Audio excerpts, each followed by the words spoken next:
ఏమేమి అవసరాలు ఉన్నాయో ఇస్తారని ఆశిస్తూ జీవితాలు ఆమేన్.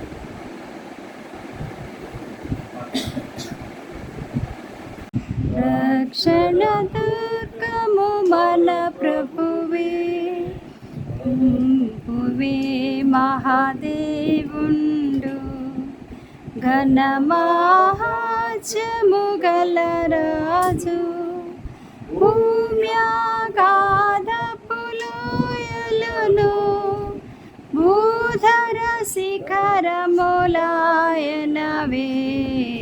రండి ఉత్సాహించి పాడుదము, రక్షణ దుర్గము మన ప్రభువే. సముద్రము సృష్టించే నాయనదే, సత్యుని హస్తమే భువి చేసెన్. ఆయన దైవము పాలితులా, ఆయన మేపిడి గొర్రెలము. రండి ఉత్సాహించి పాడుదము, రక్షణ దుర్గము మన ప్రభువే. ఆ ప్రభు సన్నిధి మోకరించి, రక్షణ సన్నిధి మోకిదము. ఆయన మాటలు గైకొని అయ్యవి మనకెంతో మేలగును. రండి సాహించి పాడుదము, రక్షణ దుర్గము మన ప్రభువే. తండ్రి కుమార శుద్ధాత్మకును తగు స్తుతి మహిమలు కలుగుగా, ఆదిని ఇప్పుడు ఎల్లప్పుడు అయినట్లు యుగములలోను నమే. రండి ఉత్సాహించి పాడుదము, రక్షణ దుర్గము మన ప్రభువే. ఆమేన్. నామం దేవానుదినం దయతో కాపాడినావు, కృపనే చూపించినావు. దయతో కాపాడినావు, కృపనే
నీ నామం దేవానుదినం.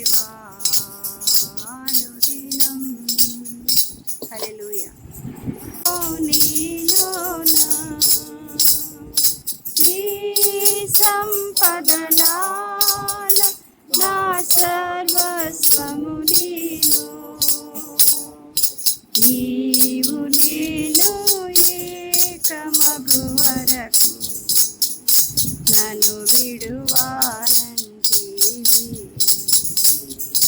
నేను ఏకమగు వరకు నన్ను విడువానంటివి. హల్లెలూయా యేసయ్యా, హల్లెలూయా యేసయ్యా. మనవులు ముందే నీ మనసులో నెరవేరే, నా మనుగడ ముందే నీ గంధములో నుండే.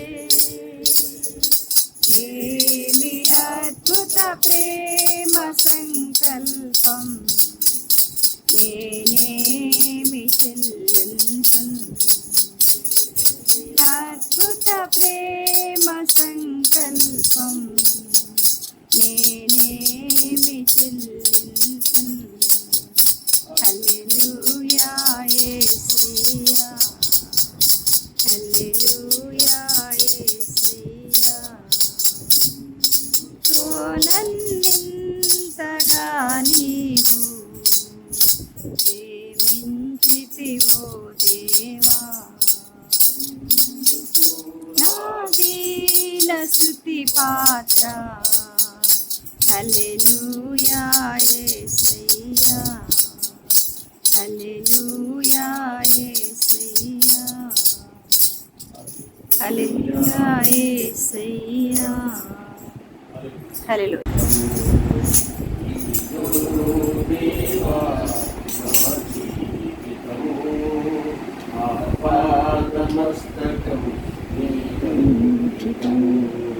శరణం నీ శరణం, శరణం నీ శరణం, శరణం నీ శరణం, శరణం నీ శరణం. ఇదిగో దేవా నా జీవితం, ఆపాదమస్తకం నీకంకితం. ఇదిగో దేవా నా జీవితం, ఆపాదమస్తకం నీకంకితం. పలుమాలు వైదొలగినారు పరలోక దర్శనం నుండి, పలుమార్లు వైదొలగినారు పరలోక దర్శనం నుండి. విలువైన నీ దివ్య పిలుపు నే తగినట్లు జీవించనైతి. విలువైన నీ దివ్య పిలుపు నే తగినట్లు జీవించనైతి. అయినా నీ ప్రేమతో నన్ను దరిచేసినావయ్యా, అందుకే గైకొను దేవా ఈ నా శేష జీవితం. ఇదిగో దేవా నా జీవితం, ఆపాదమస్తకం నీకంకితం. ఇదిగో దేవా నా జీవితం, ఆపాదమస్తకం నీకంకితం. నీ పాదముల చెంత చేరి చిత్తము నేనెరుగా నేను. నీ పాదముల చెంత చేరి నీ చిత్తము నేనెరుగా నేను. నీ హృదయ భారంబు నొసగా సాధించి పని చేయనిమ్ము నీ హృదయ భారము నొసగి సాధించి పని చేయనిమ్ము ఆగిపోక సాగిపో పని చేయనిమ్ము ప్రతి చోట నీ సాక్షిగా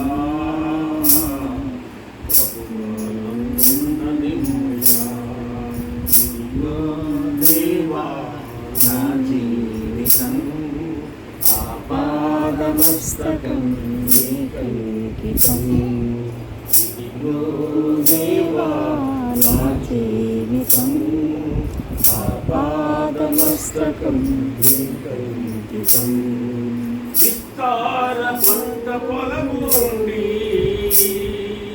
కష్టించి పని చేయలేకు విస్తార పంట పొలము నుండి కష్టించి పని చేయలేకు అన్నిటితో వీర్తు మనసు కలకాలం అయినా కొసగు కన్నీటితో వీర్తు మనసు కలకాలం అయినా కొసగు క్షేమ క్షామ కాలమైనా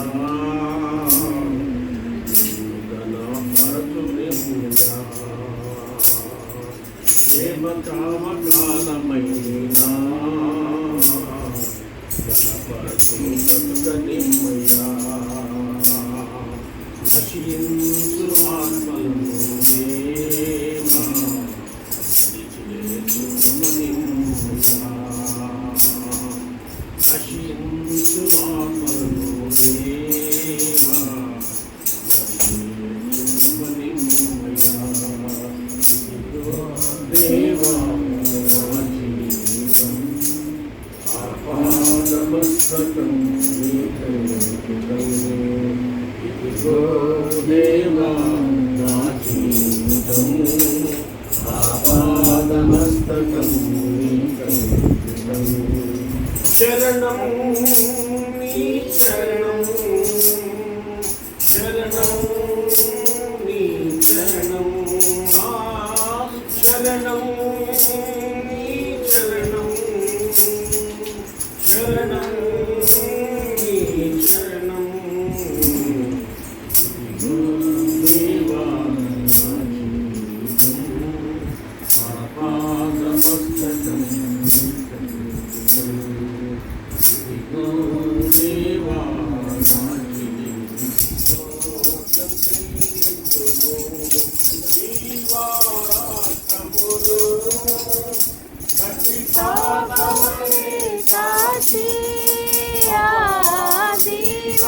దీవారాత్రములు కంటి పాపములే కాచి దయగల హస్తముతో త్రోచి నడిపించితివి దయగల హస్తముతో త్రోచి నడిపించితివి స్తోత్రం చెల్లింతుము స్తుతి స్తోత్రం చెల్లింతుము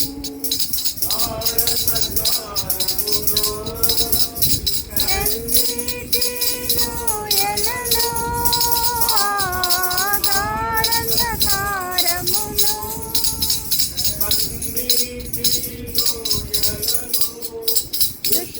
దృష్టించిపోనియక కృపలతో బలపరచితివి కృషించిపోనియక కృపలతో బలపరచితివి స్తోత్రం చెల్లింతుము స్తుతి స్తోత్రం చెల్లింతుము జీవయాగముగా మా శరీరము సమర్పించి సజీవయాగముగా మా శరీరము సమర్పించి సంపూర్ణ స్థితినుందా శుద్ధాత్మను సగితివి సంపూర్ణ స్థితి నందా శుద్ధాత్మ సగితివి స్తోత్రం చెల్లింతుము స్తుతి స్తోత్రం చెల్లింతుము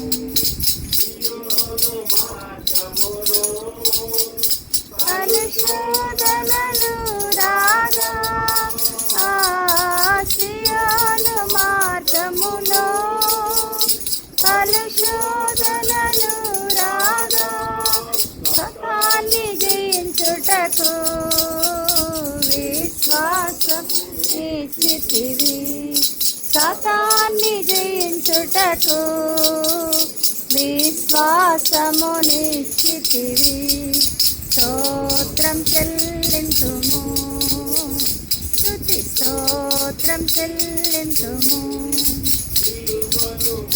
సుకుని సువార్తను చేపట్టి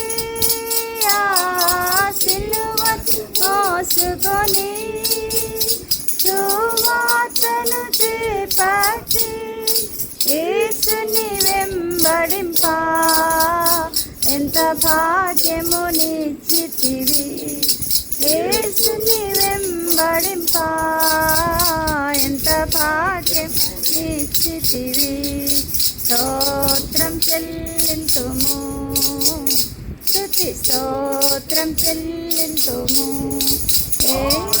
హల్లెలూయా మరణాత హల్లెలూయా పాడి హల్లెలూయా మరణాత హల్లెలూయా సదా పాడిద హల్లెలూయా ప్రభు యేసుకే హల్లెలూయా సదా పాడిద హల్లెలూయా ప్రభు యేసుకే హల్లెలూయా స్తోత్రం చెల్లింతుము స్తుతి స్తోత్రం చెల్లింతుము యేసునాథుని పేరులు తలంచి స్తోత్రం చెల్లింతుము స్తుతి స్తోత్రం చెల్లింతుము హల్లెలూయా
దైవము నీవేనని కులమెత్తి నీ కీర్తిని చాటెదను నజరేయుడా నా యేసయ్యా ఆగాధ సముద్రాలకు నీవే ఎల్లలు వేసితివి ఆగాధ సముద్రాలకు నీవే ఎల్లలు వేసితివి జలములలో పడి వెళ్ళినా జలములలో పడి వెళ్ళినా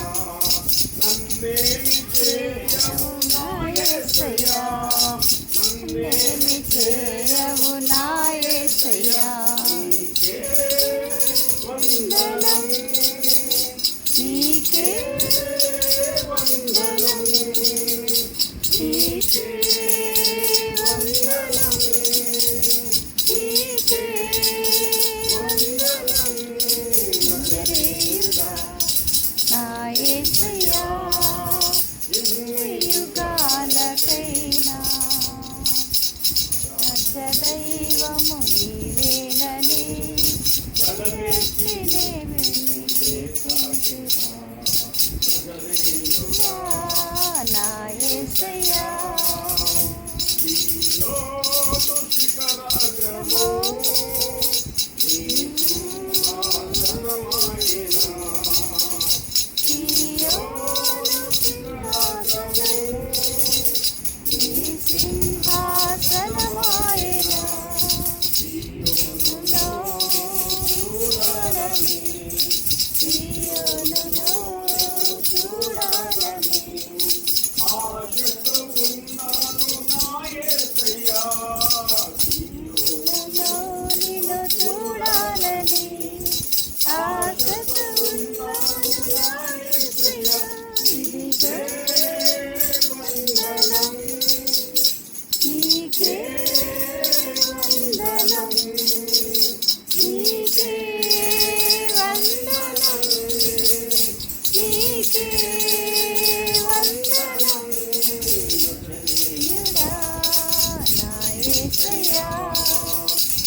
నజరేయుడా నా యేసయ్యా. హల్లెలూయా. భాగంగా పరిశుద్ధ గ్రంథం నుంచి 103వ కీర్తన 1-11 వరకు. నా ప్రాణమా యెహోవాను సన్నిధించు, నా అంతరంగంలో ఉన్న సమస్తమా ఆయన పరిశుద్ధ నామమును సన్నిధించు. రెండోది, నా ప్రాణమా యెహోవాను సన్నిధించు, ఆయన చేస్తున్న ఆయన నీ దోషములన్నింటినీ క్షమించువాడు, నీ సంకటములను కుదుర్చువాడు. సమాధిలో నిలిపి ప్రాణములు విమోచించున్నాడు. పక్షురాజు యవ్వను వలె నీ యవ్వను కట్టుకుంటున్నది, మేలుతో నీ హృదయమును తృప్తిపరుస్తున్నాడు.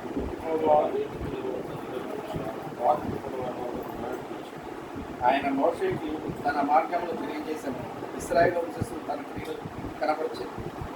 యెహోవా దయ దాక్షిణ్యము దీర్ఘశాంతుడు కృపా సమృద్ధి గలవాడు.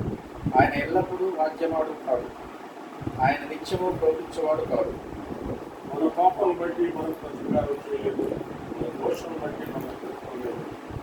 భూమి కంటే ఆకాశం ఎంత ఉన్నతం ఉన్నదో ఆయన ఎందుకు భయపడుతున్నది వారి ఎడల ఆయన కృప అమలు చెప్తున్నది. ఇది దేవుని వచనం.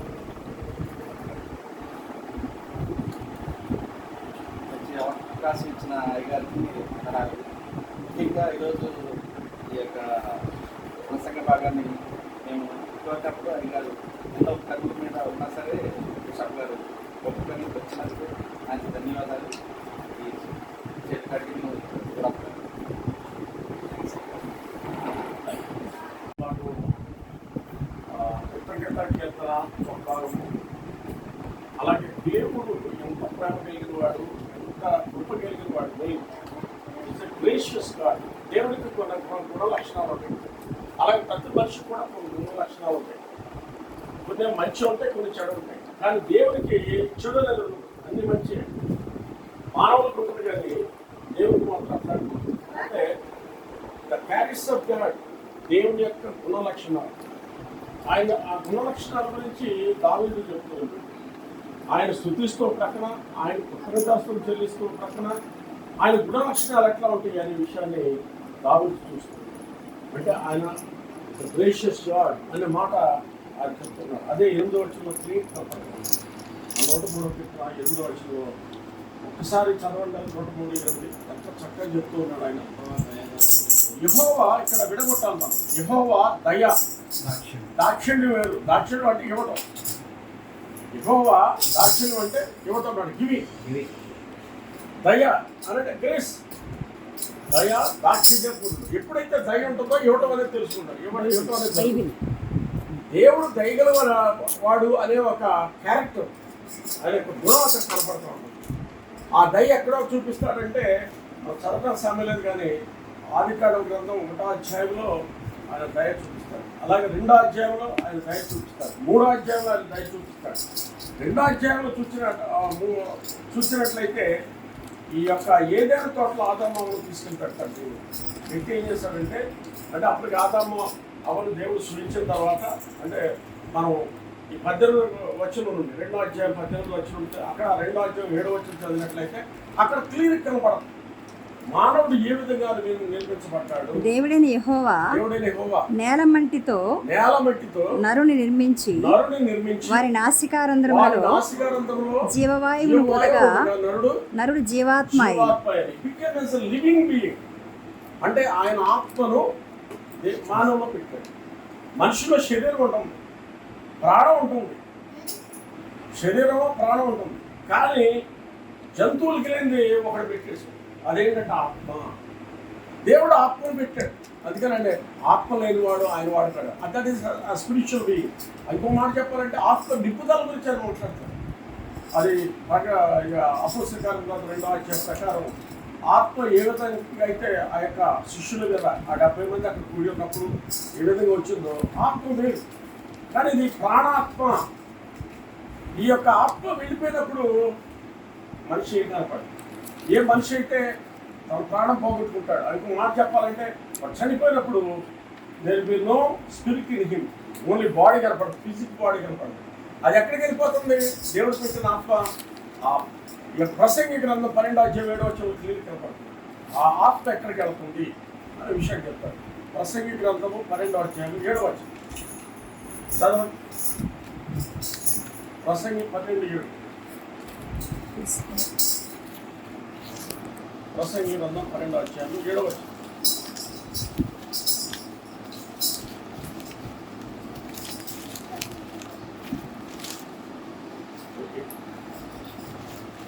మన్నైనది వెనుకటి వల్లే మరలా భూమి చేరు. ఆత్మ తాను దయచేసిన దేవుని యొద్దకు చేరు. మన్నైనది వెనుకటి వల్లే మన్న అయిపోతుంది. ఎందుకంటే మనిషి మట్టిలో నుంచి తీపడ్డాడు, మట్టిలోకి వెళ్ళిపోతాడు. కానీ ఎందుకు వెళ్ళిపోతున్నాడు అని అంటే, ఈ మనిషి చేసిన అపరాధం ఏంటంటే, లేదా ఆదామవులు చేసిన అపరాధం ఏంటంటే ఆజ్ఞలు అతిక్రమించినందువల్ల పాపం చేశాడు. ఆ పాపం వల్ల ఏమవుతుంది? మనిషి మరణం అయిపోతుంది. అది 1 యోహాను రాసిన పత్రికలో 4వ అధ్యాయం 3వ వచనం క్లియర్ కనపడుతుంది. పాపంలో వచ్చే జీతము మరణము అనే విషయాన్ని కనపడుతుంది. కాబట్టి ఈ యొక్క శరీరంలో నుండి ఆత్మ దేవుడి దగ్గరికి వెళ్ళిపోతుంది. ఆత్మ చావులేదు. శరీరాన్ని మాత్రం మట్టి నుండి తీయబడ్డాడు కాబట్టి ఎంత పూసుకున్నా, ఎన్ని మరి ఫేషియల్స్ అవన్నీ చేయించుకున్నా మనిషి కొంతకాలం అయిన తర్వాత వాడు చనిపోవడం జరుగుతుంది. లేదా చనిపోయిన తర్వాత భూమిలోకి వేసుకోవడం. కానీ ఆత్మకు మాత్రం ఆత్మకే తీర్పు ఉండదు. ఆత్మకే తీర్పు ఉంటుంది.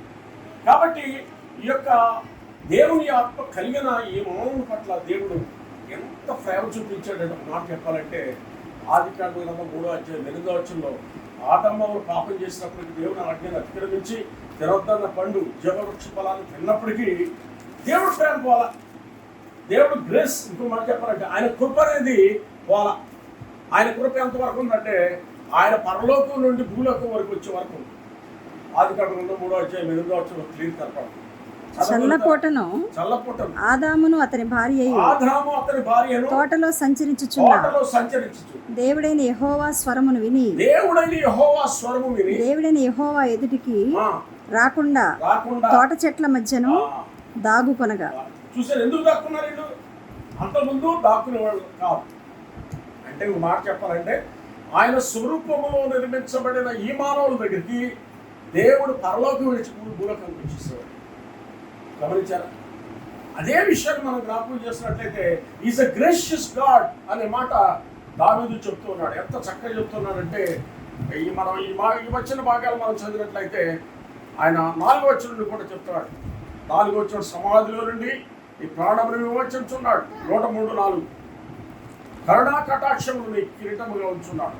అలాగే కింద వచనంలో మనం చదివినట్లయితే 8వ వచనంలో యెహోవా దయా దాక్షిణ్యపూరుడు ఆయన దీర్ఘ శాంతుడు, కృపా సత్య సమృద్ధి. అంటే అసలు ఫుల్నెస్ అనమాట. మనం చెప్పాలంటే ఆయన కృప, ఆయన గ్రేస్ అనేది ఫుల్గా దేవుడు మానవుడికి ఇస్తున్నాడు. ఎందుకు ఇస్తున్నాడు అంటే ఆదికాండం గ్రంథం 1:26 చదివినట్లయితే ఆయన స్వరూపము, we are made in the image of God.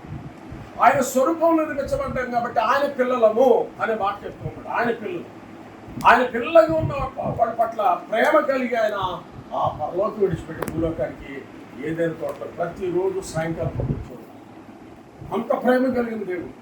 అందుకని అంటున్నాడు ఆయన దయ దాక్షిణ్యం ఉంటుంది.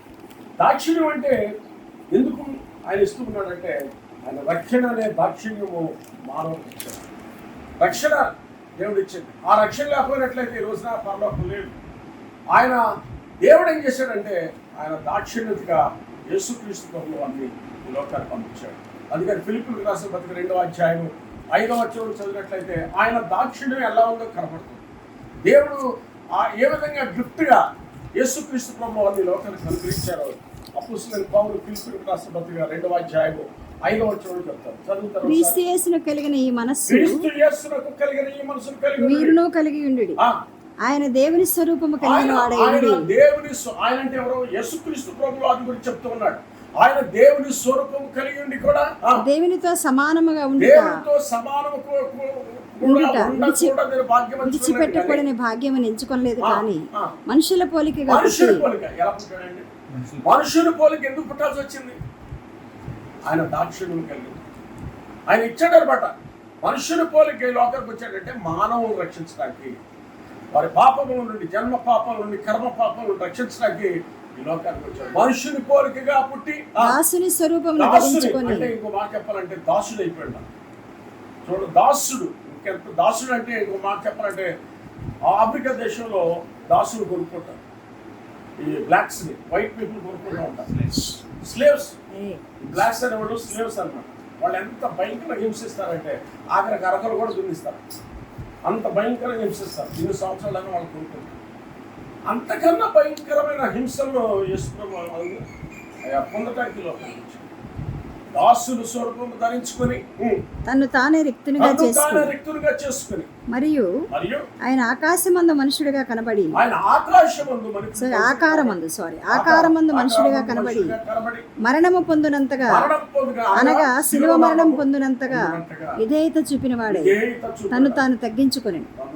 అంటే ఎన్ని రకాల క్యారెక్టర్ విధేయత చూపించాడు. అలాగే తను తాను తగ్గించుకున్నాడు.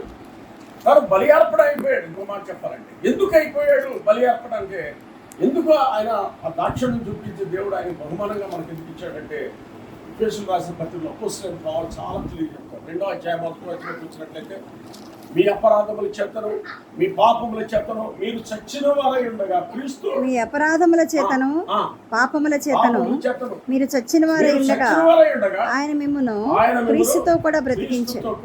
మీరు వాటిని చేయొచ్చు. హల్లెలూయా. క్రీస్తుతో కూడా బ్రతికించాడు. గమనించారా? ఆ బ్రతికించడానికే యేసు ప్రభువు లోకానికి వచ్చాడు. ఆయన మరణం పొందడం ద్వారా మనకు జీవాన్ని ఇచ్చాడు. ఆయన ఎప్పుడైతే మరణించాడు శిలువలో, ఎప్పుడైతే ఆయన దెబ్బలు కొట్టబడి, హింసించబడి, కొరడాలతో కొట్టబడి, మరి 39 గాయాలయ్యి ఈ రోజున ఆయన శిలువలో మరణించాడు. కేవలం మనకు జీవాన్ని ఇవ్వటానికి వచ్చాడు. ఆ జీవాలంటే ఇంకో మాట చెప్పాలంటే ఆ జీవాన్ని నిత్య జీవం అంటారు. అపోస్తలుడైన పౌలు రోమీయులకు రాసిన పత్రిక 6:23 క్లియర్ చెప్తారు. ఆ జీవం అట్లా ఏంటిది అనే విషయాన్ని పౌలు గారు చెప్తారు. 6:23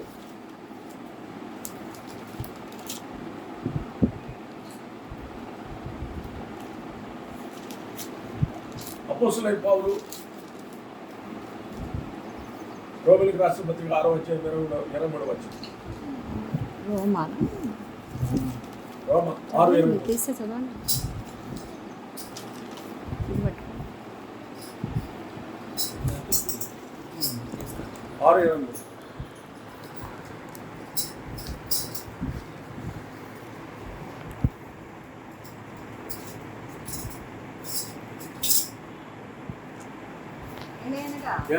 పాపంలో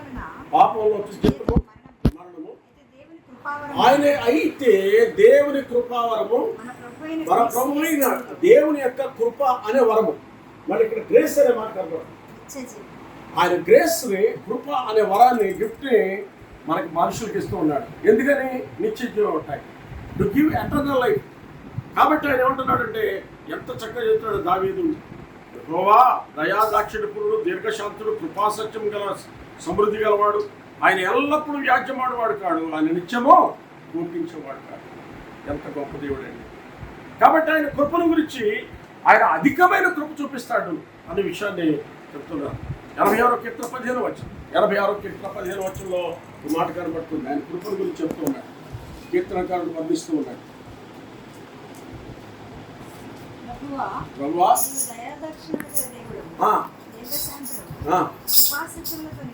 కృపా సత్యములతో నిండినవాడు. దేవుని స్తోత్రం.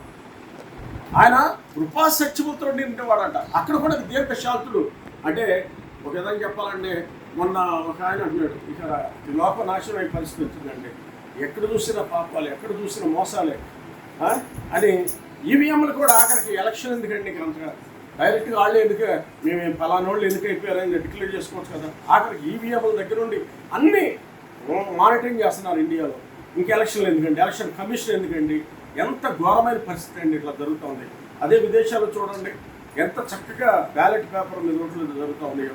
అక్కడ ఫిల్టరింగ్ వర్క్ లేదు, మోసం లేదండి, దగ్గర లేదని చెప్తా ఉన్నాడు. నాశనానికి వచ్చేస్తున్నాడు, అంతంకి వచ్చేస్తున్నాడు.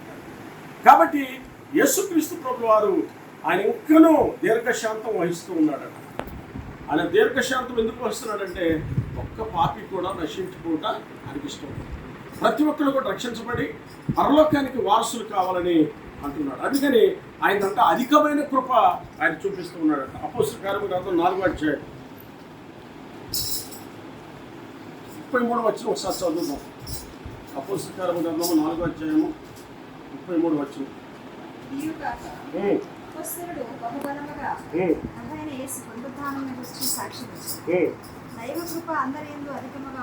దైవ కృప అందరి యందు అధికముగా ఉంది. అందరి యందు అంట దేవుని యొక్క కృప. నీ కృప నాకు చాలు ప్రభు అంటాడు చాలు. ఆయన కృపలైందే. అందుకనే అంశవతి మీద పాడుతా ఉంది. కృప గల దేవా కలువరి నామం, కృప గల దేవా కలువరి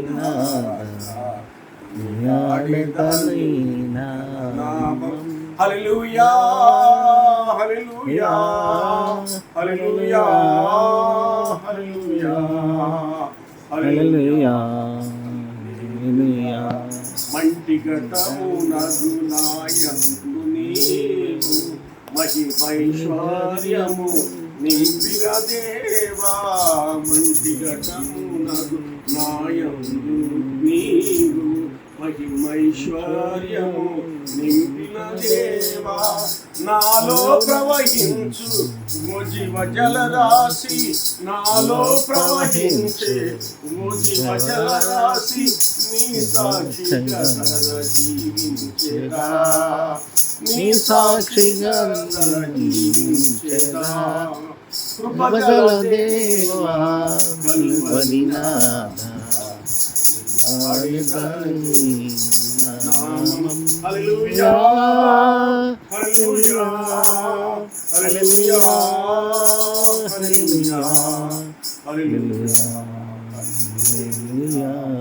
ఎంత కృప కలిగిన దేవుడు అండి దేవుడు. అసలు మనిషి is unworthy to have salvation. అసలు దేవుని యొక్క ప్రేమ లేదా దేవుని యొక్క కృప చూపించాలంటే మానవుడు దేని సమర్థుడు కాదు. Is unfit actually. కానీ కేవలం దేవుడు దయా దాక్షిణ్య పూర్ణుడు కనుక, కృపా సమృద్ధి కలిగిన వాడు కనుక ఆయన మానవుల్ని పాపలేని మానవులు ప్రేమిస్తున్నాడు. అందుకని ఎఫెసీయులకు రాసిన పత్రిక 1వ అధ్యాయము 7వ వచనంలో ఈ మాట కనబడుతుంది. అపోస్తలుడైన పౌలు ఎఫెసీయులకు రాసిన పత్రిక 1వ అధ్యాయం 7వ వచనం. దేవుని కృపా మహదైశ్వర్యమును బట్టి ఆ ప్రియయందు ఆయన రక్తం వలన మనకు విమోచనము. యేసుక్రీస్తు ప్రభువారి యొక్క ప్రియుడు అంటే యేసయ్య. ఆయన ప్రియునియందు ఆయన రక్తం వల్ల మనకి ఏమవుతుందంట? విమోచనం, రెడెంప్షన్. అనగా మన అపరాధములకు క్షమాపణ మనకు కలిగి. దేవుని స్తోత్రం, హల్లెలూయా. అపరాధములకు ఇందాక చదివాం కదా ఎఫెసీ 2:1, మీ అపరాధములు చేతను మీ పాపములు చేతను మీరు చచ్చిన వారే ఉండగా క్రీస్తుతో కూడా మిమ్మల్ని అనుబంధిస్తున్నాడు. అలాగే 2వ అధ్యాయము 6వ వచనం కూడా ఎఫెసీయులకు రాసిన పత్రిక 2వ అధ్యాయము 6వ వచనం కూడా ఇదే మాట్లాడతారు. 2:6. ఆ.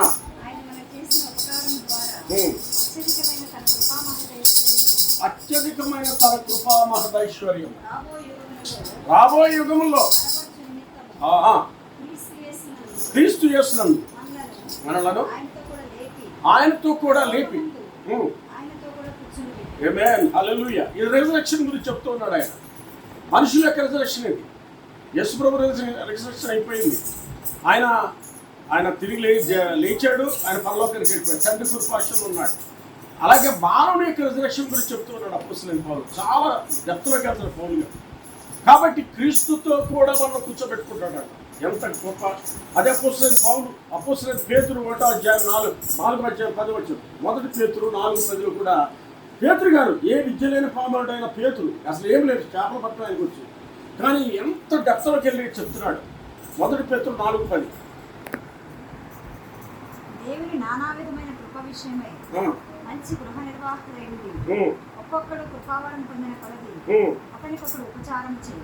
ఒకరికొకడు కృపావరం పొంది ఒకరికొకడు ఉపచారం చేయండి. This is meant for believers. ఈరోజు విశ్వాసులు పిశాచులా కార్యక్రమాలు. ఒకళ్ళ ప్రేమ ఉండదు, ఒకళ్ళు మంచి ఇంటిమెసీ ఉండదు. ఒకే సంఘానికి వెళ్తారు, ఒకే చర్చిలో కూర్చుంటారు, ఒకే మరి కుటుంబంగా ఉంటారు, కానీ వాళ్ళకాళ్ళు పడదు. కానీ ఇక్కడ ఐక్యత గురించి ఆయన చెప్తూ ఉన్నారు. కాబట్టి ఇది మనం చూసినట్లయితే పేతురు రాసిన ఆ మొదటి పత్రికలో 4వ అధ్యాయము 10వ వచనం క్లియర్గా చెప్తుంది అన్నమాట. ఒకరికొకరు ప్రేమ కలిగి మనం నడుచుకోవాలా అనే విషయం చెప్తుంది. అలాగే రోమిలకు రాసిన పత్రిక 5వ అధ్యాయం 15వ వచనం చదివి ముగిస్తాం. రోమా 5:15 వచనం. 5:15. అయితే అపరాధము కలిగినట్టు కృపావరం కలగలేదు. ఎట్లనగా ఒకని అపరాధము వలన అనేకులు చనిపోయిన లేదా మరి ఎక్కువగా దేవుని కృపయు యేసుక్రీస్తును ఒక మనిషిని కృపచేతనైన ప్రాణమును అనేకులకు విస్తరించును. కాబట్టి క్రీస్తు యొక్క కృప ద్వారా, క్రీస్తు యొక్క కృప అనేకులకు విస్తరించడం వలన మనకు రక్షణ భాగ్యం దొరుకుతుంది. ఇంకో మాట చెప్పాలంటే నిత్య జీవం దొరుకుతుంది. ఆ నిత్య జీవనం కోసం ఇన్ని కష్టాలు పడేది. సేవకులు సేవకురాలు సేవ చేసినా, మరి మనం సంఘాలకు వెళ్ళినా, ఒకవేళ సహవాసానికి వెళ్ళినా, దేని కొరకు మనం చేస్తామంటే ఆయన కృపలో మనం జీవించాలి. ఆయన కృపలో మనం ఉండాలి. ఆయన కృప ద్వారానే మనం రక్షించబడ్డాం కనుక ఆయన నిత్య జీవంలో మనం చేరాలి అంటే ఆయన విశ్వాసం ఉంచాలి. ఆయన కృపా సమృద్ధి కలిగిన వాడు ఏ విధంగా ఉన్నాడు, ఆ కృపను మనం పొందటానికి, ఆ గ్రేస్ను మనం పొందటానికి, ఆశీర్వాదాన్ని మనం పొందడానికి మనం కృషి చేయాలి. అందుకని దావీదు అంటాడు ఎప్పుడు 22వ కీర్తన 6వ వచనంలో అంటాడు, ఆ గ్రేస్ గురించి ఆయన చెప్తూ ఉంటాడు. నేను బ్రతుకాలం అంతయు నీ కృపాక్షేమములే నా వెంట వచ్చును. చిరకాలము యెహోవా మందిరంలో నేను నివాసం చేస్తాను. చిరకాలము ఆ దేని గురించి చెప్తున్నాడు తెలుసా? యెహోవా మందిరం అంటే పరలోకం గురించి చెప్తున్నాడు. పరలోకం చూస్తున్నాడు దావీదు. ఆయన కృపాక్షేమములే మనం భూమి మీద ఉన్నంతకాలం మనం ఎంటరాలి. ఆయన కృప ప్లస్ ఆయన గ్రేస్, ఆయన సేఫ్ మనతో ఉండాలి. ఆ తదుపరి ఏమవుతుందంట, ఆయన యొక్క సీయోను కృపాక్షేమంలో వెంట వచ్చును. నేను ఏమంటున్నాడు, ఎంత చక్కని మాట అంటాడు దావీదు, చాలా ఇష్టమైన మాట. చదువు. నేను బ్రతుకు దినముల నీవు కృపాక్షేమములే ఆ వెంట వచ్చును చిరకాలము. దీన్ని ఇందాక మనం చదివాం కదా రోమా 6:23లో. చిరకాలం అంటే ఆ నిత్య జీవనం గురించి చెప్తున్నాడు. మనం ఇన్ని కష్టాలు పడేది, చర్చిలకు వచ్చేది, వాక్యం వినేది, లేదా వాక్యం చదివేది, ప్రార్థన చేసేది, లేదా దేవునికి ఇచ్చేది, ఎంత కూడా సమయాన్ని ఇచ్చేది, ఎంత కూడా ఆ యొక్క పరలోకం కొరకే, నిత్య జీవం కొరకే. అలా ఉండాలి అని అంటే ఆయన యొక్క కృప, ఆయన దాక్షిణ్యత, ఆయన కృపా సమృద్ధి మనకు కావాలని ప్రభు పేరు కోరుతూ నా మాటలు దేవుడు మిమ్మల్ని దీవించాడు. Thanks a lot. నేను వాక్య భాగం గురించి హెలెన్ ప్రేయర్ చేస్తారు, బెనడిక్షన్ రాయ్ గారు ఇస్తారు.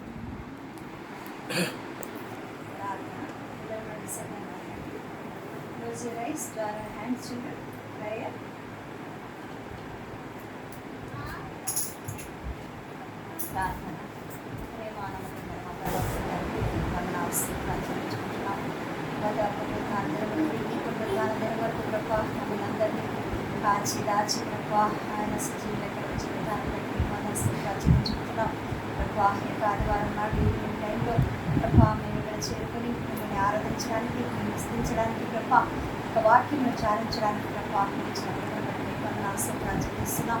ఈరోజు గొప్ప పునరుద్ధానం అనేక మందిరాల్లో గొప్ప భక్తులు గొప్ప మిమ్మల్ని ఆరాధించడానికి మీరు ఎంతగానో మనకు పొందారని ఆశీర్వాదించుకుంటున్నాం.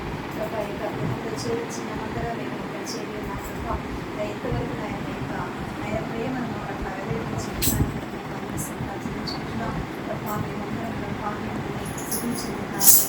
మీ విశేషంలో గొప్ప ఉంది మేము భావిస్తున్నాం. వందనాలు. ఈరోజు మీరు పంపించిన వాక్యాన్ని వందనాలు. పరలోక సందేశాన్ని మాకు అందించుకుంటున్నాను. ఆశీర్వాదించుకుంటున్నాం. ఏ ప్రభా దావీదు చిరకాలం నివాసం చేసేవాడి ప్రభా ఎంతో ప్రభావం సృష్టిలో ప్రభావ తండ్రి మీరు ఆదాము ఎవరు సృష్టించినప్పుడు ప్రభావ వారి ఆజ్ఞాధిక్రమం ప్రభావ చేసి మిమ్మల్ని ఎంతగా రాయస్పట్టారు ప్రభావ మీకు వందనాలు. ఆయన ప్రభావ మేము అపరాధులతో చచ్చేవారమై ఉండగా అయ్యా మీరు మా కోసం శిలువలో తండ్రి ఆయన త్యాగమై తండ్రి మా కోసం మీ ప్రాణాన్ని పెట్టి ప్రభావ బ్రతికించుకుంటున్నాను. ఆశీర్వాదించుకుంటున్నాం ప్రభావ. నాయన ఈరోజు మీ మీద వాక్యం ప్రభావ నా హృదయంలో భద్రపరచుకొని జీవించుకుంటున్నాం. అయ్యా ప్రభావ ఇక్కడ ఉన్న ప్రభావ మా ముగ్గురు కుటుంబాలను జ్ఞాపకం చేసుకుని ప్రభావ అయ్యా మీరే దీవించి ఆశీర్వదించండి ప్రభావ. నీకు వాక్యం ప్రభావ నాయన దగ్గర గమనించలేదు కాదు నాయన మీ వాక్యం ప్రభావం మీ కూడుకోవడం కాదు కానీ ప్రభావ అనేక మందికి వాక్యాలు వెళ్ళగా ఉంచండి ప్రభావ. అనేక మంది నశించిపోతున్నారు ప్రభావ. అయ్యా నశించిపోతున్న ప్రజల కోసం ప్రభావ మేము ప్రార్థించడానికి నీ వాక్యాన్ని అందించడానికి మమ్మల్ని భద్రపరచని పెట్టుకుంటున్నాం. అయ్యా మరి ఇంకా ఇన్స్టెంట్ ప్రభావం దీవించి ఆశీర్వించండి. ఆశీర్వాదం అయ్యా సమస్యలతో విశాల పరిచయం ప్రభావం ఈ సమయంలో చర్చబడి కోసం వందనాలు. అయ్యా సతీష్ స్తోత్రాలు నాయన. అయ్యా దానికి సతీమణి బట్టి సతీష్ విషయాన్ని దీవించి ఆశీర్వించండి. సతీష్ విషయాన్ని ప్రేమించండి. ఎందరి కోసం వందనాలు. జాయశ్రీ ప్రభావ నాయన హస్తాలు పెట్టుకున్నాం. బిడ్డను దీవించి ఆశీర్వించండి ప్రభావ. కుటుంబాన్ని ప్రభావ ఎంతగానో తండ్రి ప్రభావ అయ్యా నీ కృపలో నాయన మీ మధ్యలో చేయగలుగుతున్నాం. మరి ప్రతి అవసరతను తీర్చండి. ఏ విషయాలైతే నాయన అందరూ మీకు మొదలుపెట్టుకున్నారు ప్రభావ మీరు అనుగ్రహించి మనం అయ్యా అడిగి ఏ బట్టి చెప్పిన వాగ్దానం ప్రకారం అడిగి ఇచ్చింది. ఆయన శిరీష కూడా ప్రభావ మరి ఎగ్జామ్స్ రాయాలని ఆశపడుచుండగా ఆశగారి ప్రాణాన్ని పుట్టుపరిచింది ఆయన. అయ్యా ప్రభావ చక్కగా బిడ్డ ఎగ్జామ్స్ రాయడానికి జాబ్ పొందడానికి సహాయం తెచ్చింది. అలాగే ఫ్యూచర్ ప్లాన్స్ అన్నింటినీ ఇచ్చింది. సతీష్ చేసిన జాబ్ని దీవించి ఆశీర్వించండి. రాకపోకల తోడేయండి ప్రభావ నాయన. మరి ప్రమోషన్స్లో బిడ్డగా నాకు సహాయం తెచ్చింది ప్రభావ. సిద్ధిస్తుంటారు తల్లిదండ్రులు దీవించండి. శిరీష తల్లిదండ్రులు దీవించండి. బంధువులు బంధువులందరినీ కూడా ప్రభావం జ్ఞాపకం చేసుకోండి. ఎవరైతే రక్షించబడలేదో తండ్రి వారు రక్షించబడడానికి సహాయం చేయండి. అయ్యగారిని బట్టి మీకు ఉన్నాను చక్కని వాక్యాన్ని ప్రభావ అందించి ఉన్నారు ప్రభావ. ఎంతో బలహీనంగా ఉన్నప్పటికీ ప్రభావ అయ్యగారు నిలబడి ఈ వాక్యాన్ని అందించారు ప్రభావ. మీకు వందనాలు ప్రభావ. దీవించి ఆశీర్వించండి. టైఫాయిడ్కి సంబంధించిన ప్రభావ ఎలాంటి ఆయన సింప్టమ్స్ లేకుండా లేకుండా చక్కని ఆరోగ్యం సంపూర్ణమైన స్వస్థత మీరు దయచేయడం వందనాలు. విజయవాడలో వెళ్ళవలసి ఉంటుండగా మరి అక్కడ ప్రభావ మరి వెళ్ళలేని ఆటంకం వచ్చి వర్షం ద్వారా ప్రభావ మరి ఇంకా మా సంఘానికి వచ్చి వాక్యం చెప్పడానికి వెళ్ళారు చూసాను. వందనాలు పండించిన దానికి వందనాలు ప్రభావ. మరి గారి కుటుంబాన్ని దీవించి ఆశీర్వించండి. సుధకర్ని సంగతి తీసుకున్నాను వందనాలు.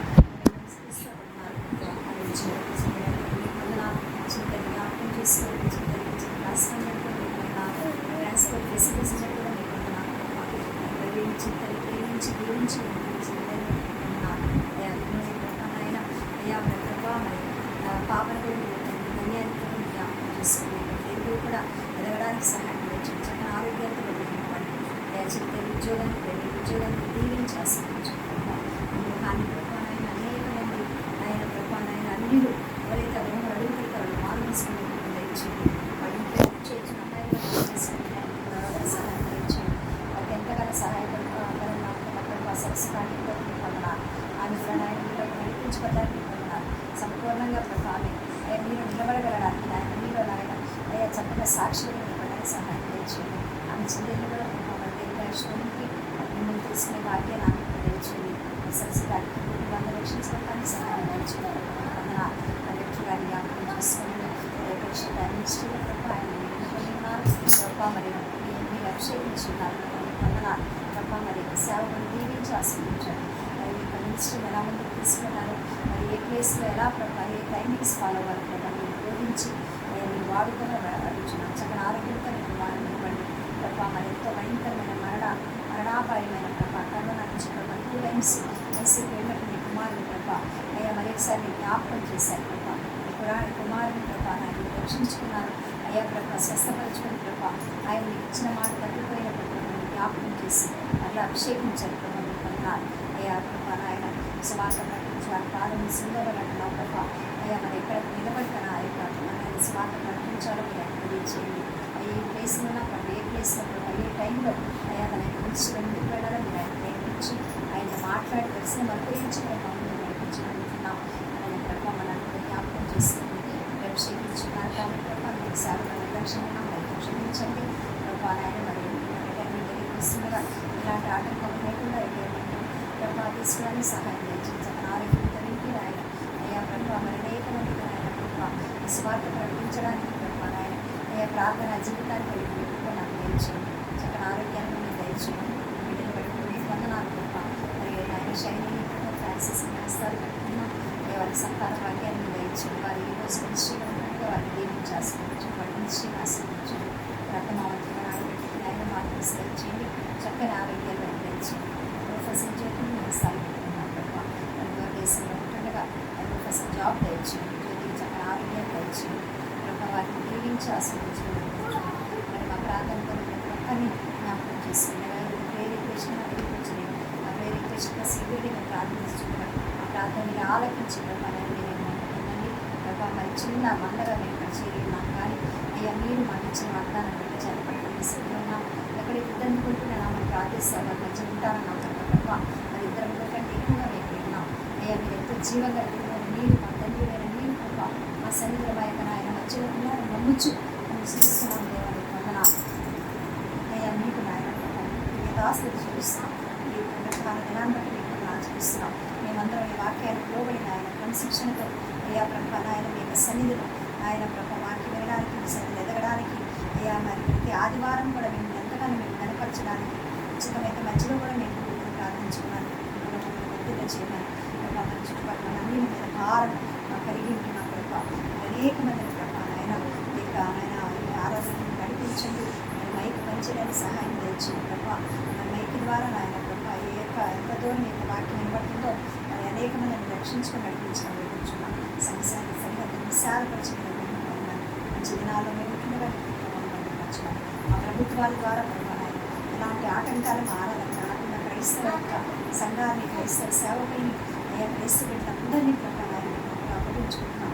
ఇద్దరు మంది భద్రపరిచిన అలా మేము తిరిగి తెలుసుకునే పర్యంతం వీళ్ళందరినీ ప్రభావ ఆత్మీయంగా నడిపించి యేసుకృష్ణ నామములో వేడుకుంటున్నాము తండ్రి. ఆమేన్. మన పరమ తండ్రి సృష్టికర్త అయిన దేవునికి ప్రేమ, కుమారుడును రక్షకుడైన యేసుక్రీస్తు ప్రభువుల కృప, పరిశుద్ధాత్మకమైన సహవాసం ఈ సాయంకాలపు ఆరాధనలో పాల్గొన్న శిరీషకును సతీష్కను బిడ్డలకు, దాసులకు, అమెరికా దేశంలో బిడ్డలకు, హైదరాబాద్లో బిడ్డలకు, మరి ముఖ్యంగా పరిశుద్ధులందరికీ క్రీస్తు రాకడపై తోడైతే నడిపించింది కాక. ఆమేన్. థ్యాంక్స్. Praise lord.